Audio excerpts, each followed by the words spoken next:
When we think about machine learning, our first instinct is to find patterns in the data we're given.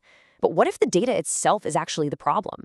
What if the most powerful thing we can do isn't to build a better model, but to literally create better data? Today, we're diving into the art of solving one of the biggest headaches in all of machine learning, the imbalanced data problem. Okay, so let's kick things off with a concept that honestly trips up almost everyone at some point. It's what I call the 99% accuracy fallacy. So I've got a question for you. You've spent weeks training a model, you test it, and the results come back 99% accuracy. That's amazing, right? Time to pop the champagne? Well, maybe hold off on that celebration, because in a lot of real-world cases, a model with 99% accuracy can be utterly and even dangerously useless. Let's dig into why. Okay, so imagine this. We're trying to detect a really rare disease. We've got data from 1,000 patients, but only 10 of them actually have the disease. Now, our model gets kind of lazy, right? It learns a super simple rule. Just predict negative for everyone. Now, let's look at what's happening on this confusion matrix. The model correctly identifies all 990 healthy people as healthy. Those are our true negatives. Great. But, and this is the huge but, it completely misses all 10 people who are actually sick. Those become our false negatives. It found zero, literally zero, of the positive cases we actually care about. And yet, what's its accuracy score? Well, it got 990 predictions right out of 1,000. That's 99% accuracy. On paper, it looks like a rock star. But what about its recall, its actual ability to find the positive cases, the ones that matter most? A big, fat 0%. It completely, utterly failed at its most important job. And that, right there, is the heart of the imbalanced data problem. When one class is super rare, accuracy just becomes a lie. So if accuracy is a trap, what do we do? Well, one of the most elegant ideas isn't about tweaking the algorithm. It's about changing the data itself. We're going to level the playing field by, crafting our own synthetic data. And this whole strategy has a name: oversampling. The idea is, instead of letting the big majority class just drown out the little minority class, we're going to give that minority class a megaphone. We're going to amplify its voice by creating new artificial examples for it. We're giving the model more to chew on, more to learn from. So visually, our problem looks a lot like this. You've got this huge sea of blue dots, that's our majority class, and then just a few scattered, lonely red dots for the minority. It's no wonder a standard classifier would just learn to ignore the red dots completely, right? Okay, so what's the first thing you might think of trying? The simplest, most naive approach is just to duplicate the data, right? Let's just copy and paste our red dots. Now, this seems like it might help, but it's not really adding any new information. The model might just overfit to these exact copies without really learning the underlying pattern.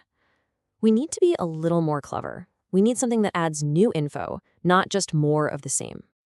And that brings us to a really cool idea from back in 2002 called SMOT, the Synthetic Minority Oversampling Technique. This was a brilliant leap forward. The idea is so simple but so powerful. What if, instead of just copying points, we could create brand new, totally plausible minority examples just by connecting the dots between the ones we already have? So how does it actually work? Well, it's kind of like playing connect the dots. First, the algorithm just picks a minority point at random. Then, it looks around and finds one of its nearby neighbors from that same minority class. And as you can see, it draws this sort of virtual line between them. And then, boom, it creates a brand new synthetic point somewhere along that line. You just repeat this process over and over, and you start to fill in those sparse areas, populating the minority class with new examples that are totally plausible, but aren't just lazy copies. Now, SMOT feels like a magic bullet, right? It's intuitive, it's powerful, but it has a hidden flaw, a kind of blind spot that can sometimes actually make our problem even worse. The core issue, and you can see it laid out here, is that SMOT is a little bit, blind. When it picks two red points and draws that line between them, it's completely ignoring that whole sea of blue points all around it. And what that means is it can accidentally generate a new synthetic point right in the middle of enemy territory. It ends up creating noise and blurring the very class boundary we're trying to sharpen. It can actually make the model's job harder, not easier. This visual really drives the point home. When SMOT's blind interpolation goes wrong, that nice clean separation between our classes gets, muddy. It's like it's building bridges into the wrong neighborhood, creating these really confusing new examples that now overlap with the majority class. This is the exact opposite of what we want. But this flaw, this is what leads us to the big aha moment of this whole thing. The key insight is realizing that not all minority points are created equal. The most valuable ones for learning are actually the ones in the most danger. And this slide just shows that evolution perfectly. Over on the left, you see regular smote just happily creating new points anywhere it feels like. But look at the genius of borderline smote on the right. First, it identifies the minority points that are on the front lines, the ones most at risk of being misclassified. Then it focuses all of its creative energy right there, only generating new samples in this critical borderline region where the decision is toughest and where the model is most uncertain. It's so much smarter. And the next evolution of this idea is ADASYN, or adaptive synthetic sampling. It takes that borderline smote idea and adds another layer of intelligence. It adaptively focuses its resources where the learning challenge is the greatest. So while borderline smote focuses on points near the boundary, ADASYN goes a step further. It generates more synthetic data for the points that are surrounded by the most majority class neighbors. In other words, the ones that are in the most danger of being ignored. It's really targeted. Okay, this all might feel a little abstract, with dots on a chart, but these techniques are the absolute backbone for solving some of the most critical classification problems in the world. So let's talk about where this theory actually creates real-world impact.